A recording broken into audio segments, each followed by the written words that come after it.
Meus amigos, muito boa tarde a todos vocês, saudações rubro-negras a todos. Muito obrigado a você aí, companheiro rubro-negro e anti-rubro-negro, que vai participar comigo aqui desse debate. Muito mais do que isso, vai deixar teu comentário, porque eu quero saber a tua opinião.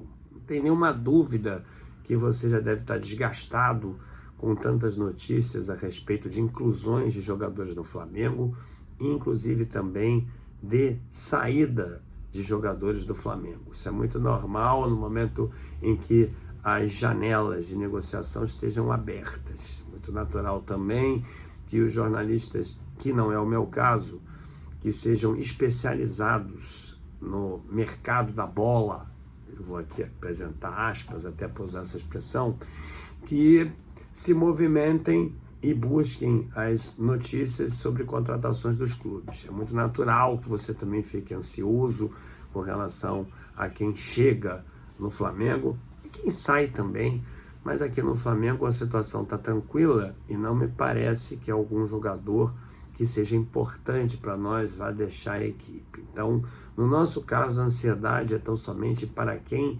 pode chegar. Isso é um momento importante, porque nós sabemos que o Flamengo logrou sucesso no ano passado e nós sabemos também quais são os pontos nevrálgicos, ou seja, quais são os pontos fracos que o Flamengo tem, e todos nós, em função da subjetividade que é o futebol, apresentamos as nossas próprias sugestões, mas, por óbvio, nem sempre elas são seguidas pelo Clube de Regatas do Flamengo, ou por possibilidade, ou também por falta de entendimento, de conexão ao nosso entendimento. Mas, agora pela manhã, um jornalista que eu confio muito, que é o Fabrício Romano, ele não é de dar o furo à toa. O fato dele ter falado também não significa que uma negociação com o West Ham sobre o Paquetá seja menos complexa. Deixe-se bem claro aqui que vai sempre ser muito complexa uma negociação com o West Ham, ainda mais tratando-se do Paquetá, que é um jogador que está até liberado pelo clube para poder promover as suas articulações, mas que sempre foi muito importante para o clube, se destacou e, de uma certa forma, acabou atravessando uma fase mais difícil depois daquelas especulações sobre casas de apostas, ou seja, que macularam ali o moral e provavelmente o psicológico do jogador de 2 anos para cá. Então é óbvio que mesmo o Fabrício Romano, ele pode naturalmente errar. Eu diria errar. Eu acho que pode não se concretizar. Mas errar não. Isso é uma verdade. O Flamengo realmente, isso aí também eu acho não é novidade para ninguém, o Flamengo está atrás do Paquetá já há algum tempo. Queria fazer aqui com vocês um histórico do Paquetá no Flamengo. Vocês sabem que o Paquetá sempre se destacou muito na base. Eu próprio vi muitos jogos dele. Então, para mim, no final de 2017, quando o Rueda passou a aproveitá-lo e ele logrou sucesso, ou seja, ele aproveitou a oportunidade que o Rueda deu, visionário que foi. Porque o Rueda, se você parar para pensar, naquela época, até a chegada do Mister, foi o melhor treinador que o Flamengo teve. Sem dúvida. Tanto é verdade que depois foi parar em algumas seleções, enfim. E ele, infelizmente, no final de 2017, ele ficou muito pouco tempo no Flamengo, recebeu aquela proposta do Chile e acabou indo embora. Acho que o Flamengo também teria muito sucesso com o Rueda. E ele, visionário que foi, viu o Paquetá e começou a escalar. Aí o Paquetá jogava de meia com o Rueda, o Paquetá chegou até a jogar ali pela direita, o Paquetá jogou de centroavante. No final do ano eu me recordo do Paquetá jogando de centroavante, ou seja, era polivalente. E ali em 2017 eu diria que a torcida se animou substantivamente com ele, e fazendo parte dessa torcida eu também. Iniciou o ano de 2018, o primeiro semestre do Paquetá foi irrepreensível. E é aí que eu digo para vocês, estava falando do jogador do Corinthians, do Breno Bidon, no vídeo passado, quando eu falei, olha, os olheiros europeus não são bobos. Se na verdade o Breno Bidon fosse esse jogador todo o Breno Bidon já estaria lá há muito tempo e não estaria mais no Corinthians. Infelizmente, a realidade do futebol brasileiro é essa. E eu diria, clubes brasileiros não tentariam contratá-lo porque seria uma coisa impossível. Como foi impossível segurar o Paquetá.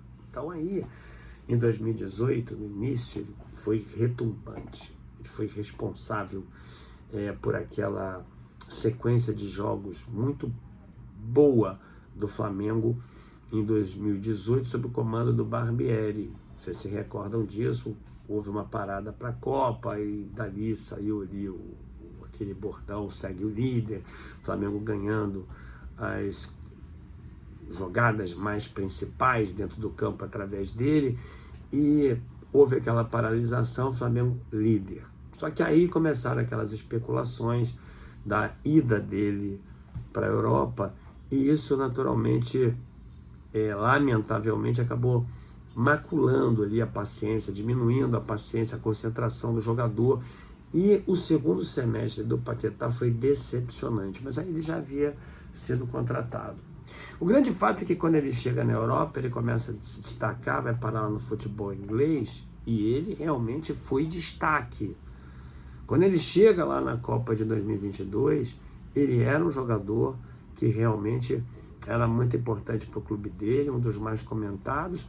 Eu acho que, na medida do possível, o Paquetá também teve sucesso ali naquela Copa do Mundo. O grande problema é que o treinador era o Tite, completamente sem visão, já com jogadores previamente escalados, com aquele esquema de jogo mequetrefe que sempre teve e que não favorecia o jogo do Paquetá, que claramente é um jogador que compõe um elenco de maneira ofensiva e defensiva também, porque ele defende muito sem a bola, ele se posiciona muito bem sem a bola. Então, é um jogador, meus amigos, que eu não tenho nenhuma dúvida, se viesse para o Flamengo, poderia contribuir bastante.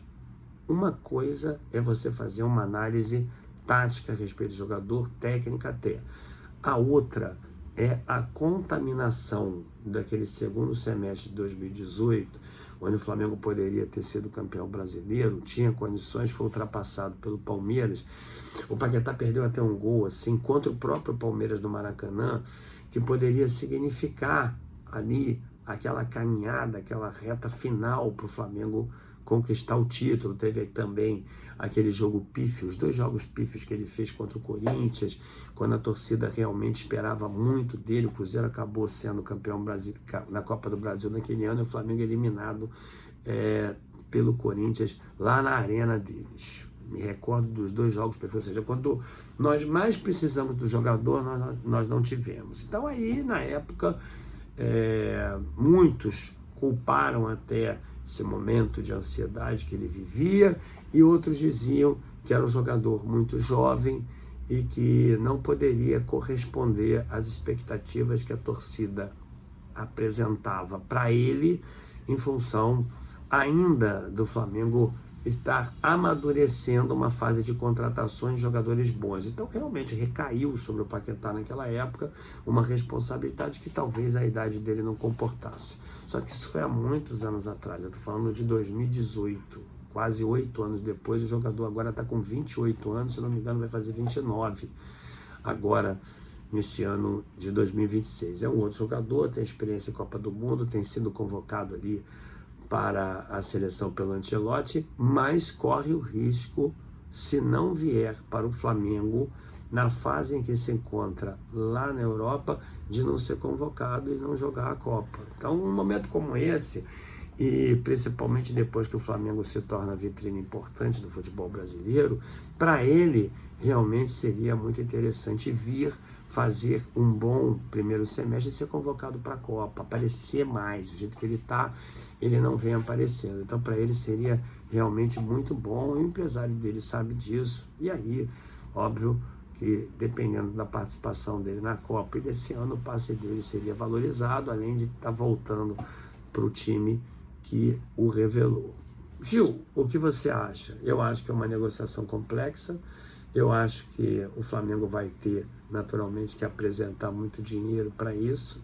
o Flamengo vai ter que negociar muito com ele, se é que já não está negociando. Eu acho que está negociando realmente, viu?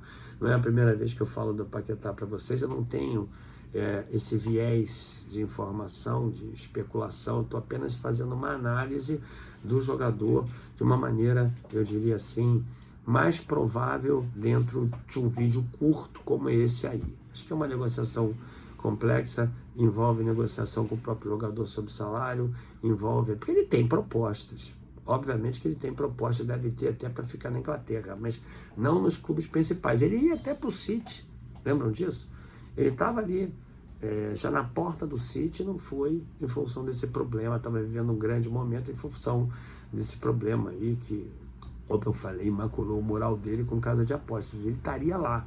Mas ele não vai ter uma proposta do City agora, ele não vai ter uma proposta do Liverpool, não vai ter uma proposta de um grande clube. Então ele sabe que o Flamengo é vitrine, sabe que o Flamengo, na verdade, corroboraria o intuito dele de ir para a Copa do Mundo. Então tem todo esse emaranhado de problemas, mas eu diria para vocês, o Flamengo não está na Europa com seus representantes à toa, e eu estou muito animado com a possibilidade de vinda dele, porque eu acho que o Flamengo tem que recontratar um meia realmente, viu?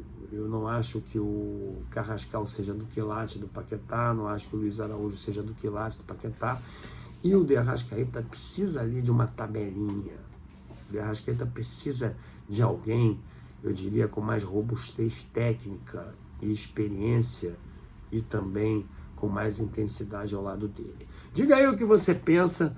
Já inauguramos essa segunda-feira com essa boa notícia. Vamos torcer para ela se concretizar, porque se isso acontecer, o time do Flamengo vai ficar mais forte. E você aí, companheiro anti-rubro-negro, meu amigo, vai chorar. Saudações rubro-negras. Deixa seu like aí, se inscreva no canal, mas deixa a tua opinião, porque para mim é muito importante. Um grande abraço para você e boa semana para todos nós. Mais tarde tem live, hein? Valeu!